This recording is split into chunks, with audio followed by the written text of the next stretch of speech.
સુરેન્દ્રનગરમાં યોજાનારા લોકમેળાને લઈને ગરીબ અને મધ્યમ વર્ગના લોકોને રાહત મળી છે તેવી માંગ ઉઠી છે। તો સુરેન્દ્રનગર અને વઢવાણમાં લોકમેળાનું આયોજન કરવામાં આવી રહ્યું છે, ત્યારે વઢવાણના ગ્રાઉન્ડની બેઝ પ્રાઇઝ 51 લાખ રૂપિયા, જ્યારે સુરેન્દ્રનગરના ગ્રાઉન્ડની બેઝ પ્રાઇઝ 41 લાખ રૂપિયા રાખવામાં આવી। મોંઘવારીના સમયમાં સામાન્ય લોકો પણ મેળાની રાઇડનો આનંદ લઈ શકે તે માટે મહાનગરપાલિકા દ્વારા રાઇડના ટિકિટ દર અગાઉથી નક્કી કરવામાં આવે તેવી માંગ છે।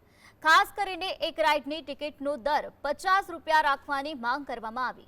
મેળો શરૂ થાય તે પહેલા ટિકિટના ભાવ જાહેર કરવામાં આવે, જેથી રાઇડ સંચાલકો દ્વારા મનસ્વી ભાવ વસૂલવામાં ન આવે અને સામાન્ય લોકોને લૂંટનો ભોગ બનવું ન પડે તેવી માંગ ઉઠી છે।